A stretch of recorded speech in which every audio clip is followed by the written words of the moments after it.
Welcome to the Fret Dojo podcast, the place where pro guitar players share their secrets.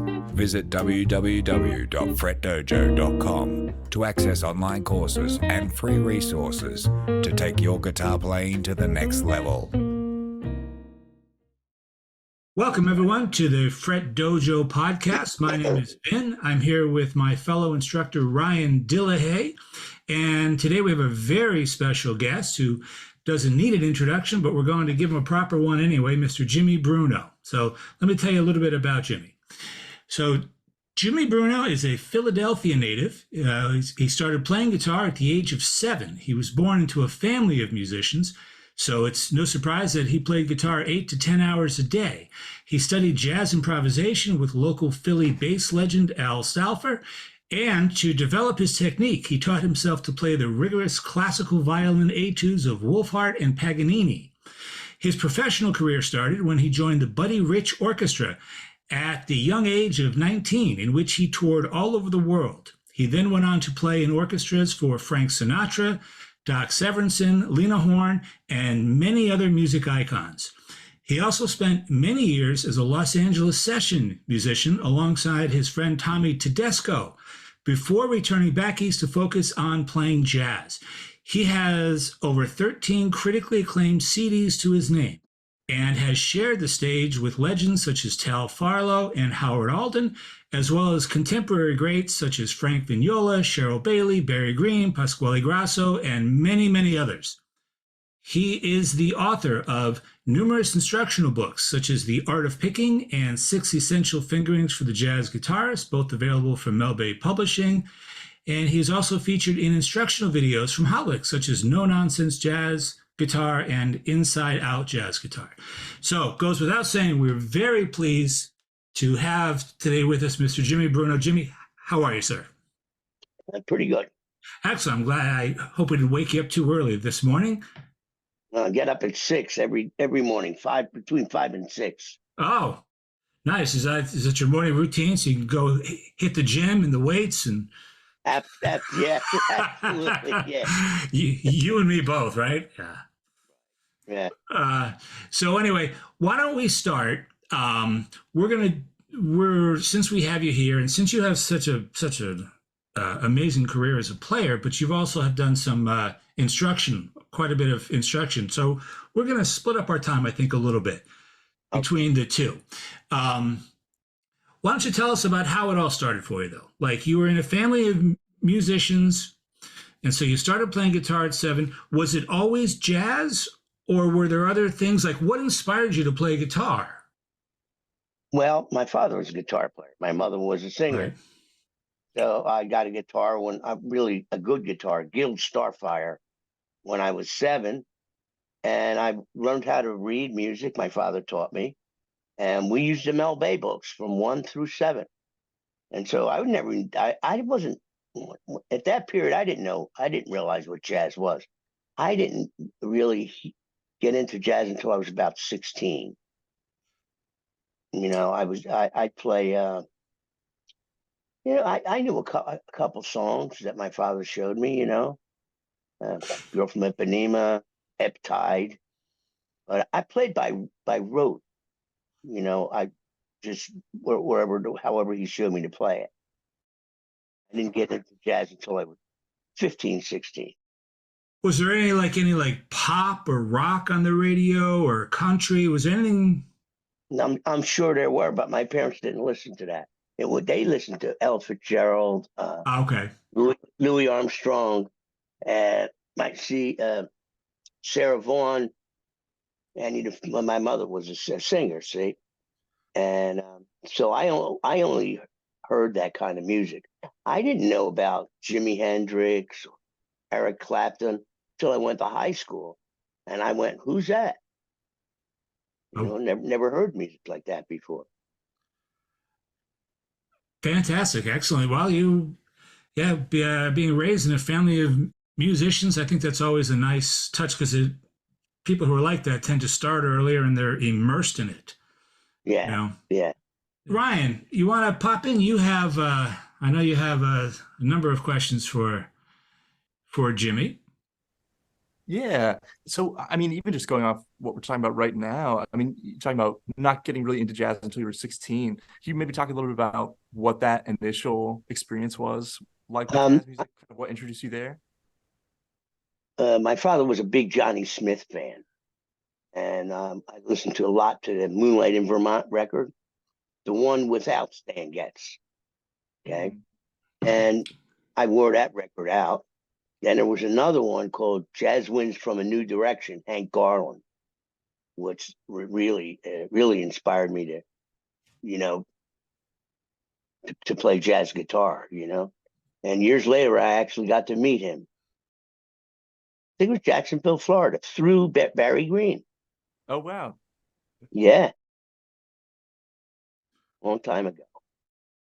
And then, Cal Farlow, Howard Roberts, et cetera, et cetera. Pat Martino, of course, who was a good friend.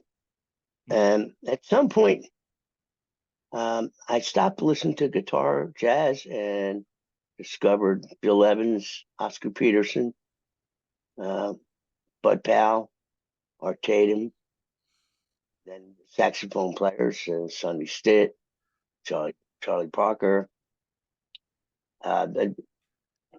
Geez, there's so many tenor players, Yeah. alto players too, and I really wanted to play more like that. And there was a record that I heard when I was maybe 20 after Buddy Rich, maybe I was in my 20s, and that was Charlie Mingus live at Carnegie Hall. There's only two tunes, and one side of the album was CJ and Blues, and the other side of the album was Perdido. Okay, and a bunch of tenor players, right? So different, the alto saxophone players, and I heard the Perdido, Russian Roland Kirk. And I mean, it was unbelievable. At the time, I was really into smoking pot. Okay, the first time I heard it, it was like, wow, it's so fantastic. So next morning I got up and I says, boy, I really wonder if that was really as good as I thought it was.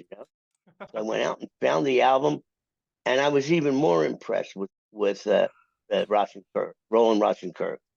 Um, and there's a bunch of saxophone players that play before him, and they were all good. And some of them were played out really, really, really outside. Um, and it just amazed me. His solo just blew me away. There was no more solos. I don't think anybody soloed after he did. I mean, it's incredible. And I really wanted to play those kind of lines, but I had to change my right hand technique for that. What was that sort of transformative process like? Well, it goes back to the idea is this. I didn't even tune this, but anyway, that's typical Charlie Parker line.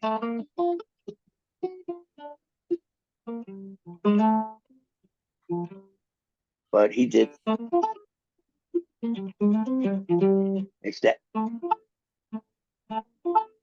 So you can't do that alternate picking. So anyway, if you go into a higher string, it's always a downstroke. If you go into a lower string, it's always an upstroke. That's the whole book. Oh.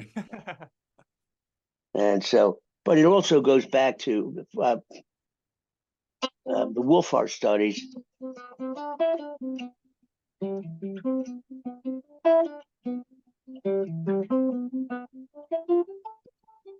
So my father had a friend, a guy named Joe Lano, okay, who studied with Joe Skro, famous Philly teacher, and of course Dennis Sandoli.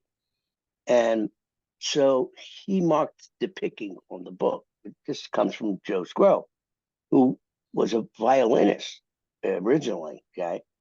And he was a Jehovah's Witness, and I think he did some time in jail, be conscientious objector. I think this is probably World War II. And he couldn't get a violin in jail, but he got a guitar. So he applied the bowing techniques to the guitar. So right here. So that would be, those are all down.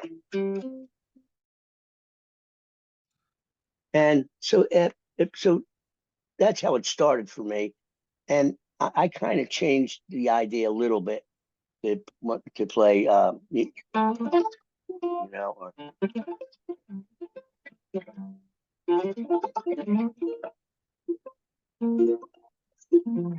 the Coltrane, like. You have had, I mean, starting at the age of 19 with Buddy Rich, that's not exactly a starter gig, but, you know, to start your career with that and to play with all the people you have, this is not an easy business. No, not at all. What do you think? What would you attribute? Like what was it that you think made you able to create such a long and successful career? Was there, like, would you say it was work ethic? Would you say it's networking? Would you say it's combination of a lot of things? It's definitely work ethic, and there's also a large amount of luck involved. That's the part that, you know, I don't want to say that I happen to be at the right place at the right time, because that wasn't it. An example, here's how I got signed to Concord Records, right? I was doing work in LA. I lived in Vegas for 8 years playing shows in the main rooms. Got tired of that and moved to LA, met Tommy Tedesco, did some work, a little bit of studio work with him. And I was 35 years old and I realized I don't want to play music. I don't want to do this anymore. So I moved back to Philadelphia and I quit playing music for 2 years, got involved in the restaurant business. Okay. If you're in the restaurant business, you meet other people that have restaurants. Okay. So I met this guy, Jack Prince, and he says, boy, I hear that you used to play jazz guitar. And I says, yeah, I used to, you know. And he says, well, I'm thinking about putting jazz in my restaurant. You want to give it a shot? And I did. Okay. And I played every Wednesday and Saturday night. And he taped every night. He's a big jazz fan. And I said to him, Jack, what are you doing with all this? He says, I'm going to get you a record contract. I said, yeah, right. I think I said something to him, yeah, you got a better chance of getting elected to the Board of Regents of Harvard. But anyway, he got me, a really smart guy. He looked at all the record companies and he found that Concord Records had the most guitar players on it. Okay, it was like a who's who of everybody in guitar. So that's where he sent this tape that was 3 tunes on it. And he just bothered Carl Jefferson, who owned the company, and another guy, John Burke, who was the guy, second in command. And he really annoyed them. And so Carl, I don't know exactly the conversation, but it got so bad that he told Carl Jefferson, he says, listen, just listen to it. He says, if you listen to it and you call me back and say I'm not interested in, I'll never call you again. That's what a pain in the ass he must have become. Okay. Now I don't find any of this out until much later. And so he calls Jack back and he says, do you have more of this? Who is this guy? You know, how come I never heard of him? Did he just get out of jail? You know? And Jack says, yeah, actually I paid for an album that we made. Okay. So he says, he says, well, send it to me. And that was sleight of hand. And he bought it. And sorry, this is mid to late 80s. What was the year? I think it was in the 90s. I think. 90s. I think it's 92. 92. Okay. Okay, you got it fast. All right. Yeah. I was 30. I remember I was 35. Okay. I'm 70 now. So it's 30. If you could subtract 35. I can't do the math, Jimmy. You can't make me do the math. I can't do it. Maybe Ryan can. Ryan's a young guy. He's got a sharp mind, fresh out of college. He's got the sharp mind. That'll tell you the year. I guess it was really hard to tell. I think it had to be 8. great that you brought up the Concord label, because that was one of the questions I wanted to ask you. How did you had the Jazz Guitar Collective in '95? That was an album, right, that you did with Frank Vignola and Howard Alden. Right. And that was kind of following in the tradition of Concord, right, where they did the Guitar Greats with Barney Kessel and Herb Ellis. Was that the idea behind it? Yes. Yeah. It was. Yeah. It was. Yeah. Yeah. It was called the Great Guitars. There was 3 guitars. Right. And Farlow, Herb Ellis, Charlie Bird, I think, originally.